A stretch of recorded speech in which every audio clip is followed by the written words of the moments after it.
Cue the music. Let's go. I'm your boy Ro, contributor for State of the U and OG member of the Orange Bowl Boys. And remember, Student of the Game is the series that even when you lose by 21 at home, you can always learn something.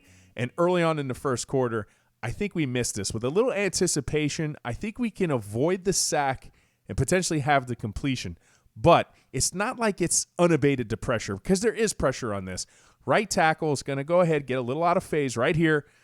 Good move by the defensive end here, using his hands. Obviously, he gets the right tackle off balance. Now, at this point, this is what's going to go ahead and lead to a sack. It's a let's meet at the QB. Left tackle as well, kind of slipped and fell there. But now I want to go ahead and unpack the read and something else that I've been noticing through the first 3 weeks on film. First of all, as far as the quarterback, it's gun 5, 1, 2, 3, 4, 5 step throw. That's why I said with a little anticipation. Michigan State, they were kind of baiting their coverage. They're going to roll 3 over the top. They're playing 4 underneath. This dig coming right here, you could see it clear as day. I think this is the read. Now, one thing, and this is what I wanted to unpack as well, you see Cam Harris as a check down option. One thing I've noticed, we're not really hitting this check down. However, we are getting a lot of traffic by the quarterback's feet, a lot of sacks, a lot of pressure busts. So maybe it would behoove the University of Miami, so we'll go ahead and back this up. And like I said, as a former quarterback, I appreciate Rhett Lashley's ability to go ahead and put my check down into view, right? I like what it's doing.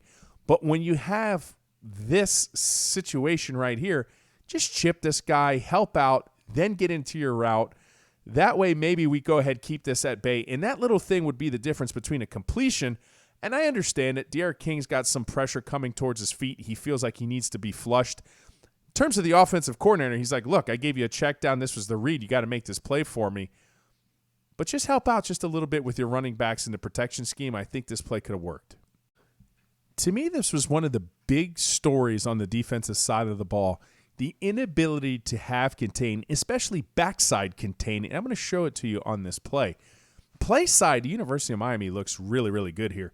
As you see, Michigan State, unison blocking, they're coming out, running, showing an inside zone look. Now, if this went play side, look, it was going to get swallowed up. Look at all the Miami defenders in prime position. However, the backside contain, it's just not going to be there. And at this juncture, just great job by the running back, had that foot juice, had that speed, was able to go ahead and break that loose. But let's watch this again, because it's a lot of little things that lead to the play success for Michigan State here. Watch this right here, the end around. When the end around comes around, Gervin Hall is chasing that. He's chasing that. That one little step to follow that reverse look up the field was all that the Michigan State running back needed to go ahead and find some daylight. You had guys in position. They just over-pursued it. That's typical for Miami defenders. And this was the result. Charleston Rambo had a remarkable game for the University of Miami Hurricanes. With just one more reception, he would have broke the record. And a lot of that, well, it came from simple offense, stops and hitches on the outside. When you have that much speed and you garner the attention of a opposing defensive coordinator for maybe a quick score over the top, you're going to get a lot of cushion underneath, and that's no different here. But 1st and 10, actually a bright spot for the offensive line here. I think this is a tendency buster too, because a lot of teams want to walk up late and show a look, and this is what Michigan State's going to do. They're going to take this safety from the 3rd level. He's going to go ahead and aggressively play this. Now, if you can think about this, 1st and 10, if this is an inside run, this is probably getting blown up. So great tendency buster on this case. Max protect. You have Will Mallory staying in the block. You have Cam Harris staying in the block. They pass this off nicely. Everything gets picked up, and that's the simple offense. Now, let's just watch the Charleston Rambo combo right here at the top. When you know one-on-one, this safety's coming, this corner's going to go ahead, open up his gate. He doesn't want to get burnt over the top. That's how he plays it. This is great timing and anticipation. Right on the break, you can see D'Eriq King's already made his motion to throw. Simple offense on the day. Got you a lot of yards, Charleston Rambo. Great job. We got to at least praise the young man for a great game. Now, this is going to go in the books as a missed read here. Will Mallory's going to be wide open towards the front of the goal line. I believe he has a choice route here. If he has a open look towards the front pylon, I think he takes it. He reads this right. It's a closed look, so he finds a soft spot. But I want to go ahead and freeze the frame right when he gets open because I always love to do this. Like right here, he's wide open. But at this juncture, I just want to see what D'Eriq King sees because when somebody's that wide open and a quarterback doesn't see it, you always have to go back and look from his vantage point. Right here, well, I have some offensive line traffic in my view, and I also have a Michigan State defender who's directly in line. So I believe the reason why he didn't throw to Will Mallory is because he simply didn't see it. Now he looks to the back pylon, ball a little high, incompletion. Meanwhile, Will Mallory, yes, he was open. If you want to summarize University of Miami Hurricane football in maybe the last 10, 15 years, I think this is the play. I'm sure you've seen it. ESPN featured it on their social media. But Michigan State's going to come out, run an RPO right here, inside, with an attached bubble, and let the magic happen. Because right here, inexplicably, I don't know. I just don't.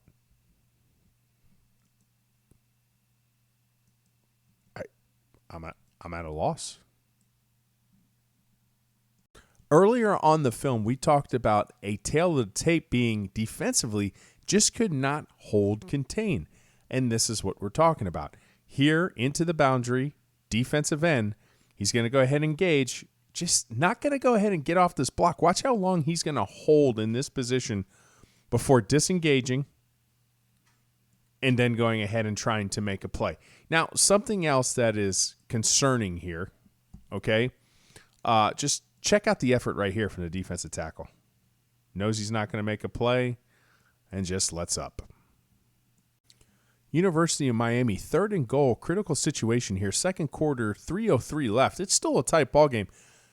Look at this.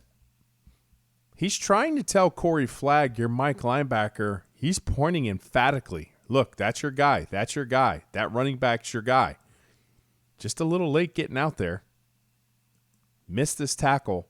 Little hesitation, too. Got to come up with this play. You just have to. D'Eriq King is going to throw an interception on this play, and the two big contributing factors, lack of head discipline and simply being late with the football. But first, pay attention to the free safety. Post-snap window change, here you go. He's going to rotate towards the middle of the field. Pay attention to his hips. He's facing this direction, but he notices D'Eriq King's head staring in that direction.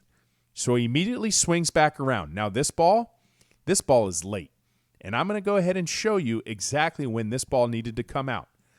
Watching this enough on film, a seam needs to come out right now. That's the anticipation window throw. You have to make this throw.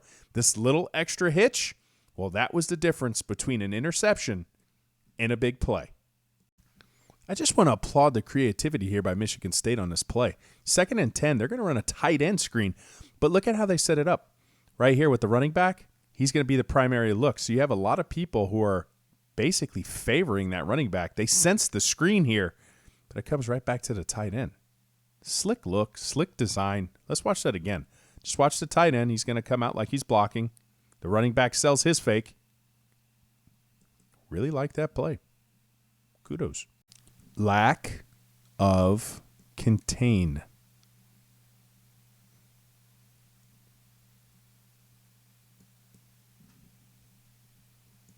You know, I still want to call this a sucker route. I know you need to have somebody else running a seam down the middle of the field, but the rest of the component is there. Will Mallory's going to be doing a curl, and you have Charleston Rambo doing a dig right behind the curl. Smash concept to the top of the screen. But Michigan State, post-snap window change, they're going to be in man one, but it's a slick way that they get to man one. This in-the-box defender, post-snap, well, he's going to be the safety over the top. Once again, I don't think D'Eriq King has a read on this because his vision is going in this direction the whole time. He's bringing that safety with him. Bam, better lucky than good. Great catch by Charleston Rambo. Bang! Now, okay, commentary part.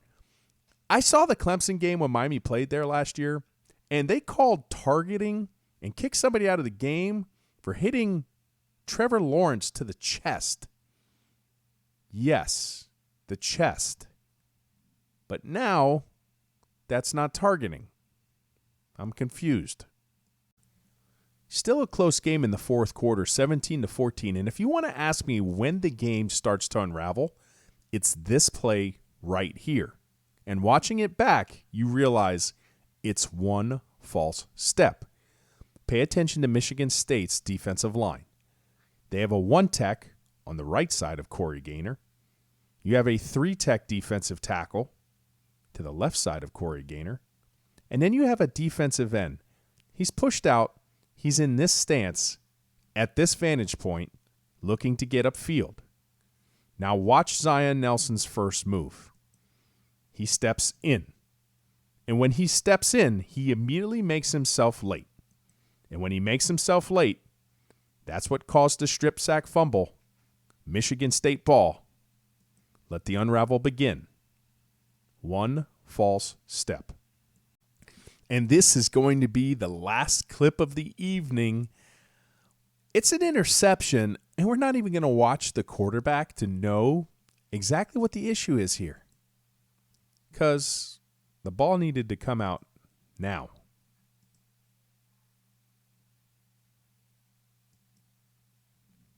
I'm your boy Ro, contributor for State of the U, and OG member of the Orange Bowl Boys.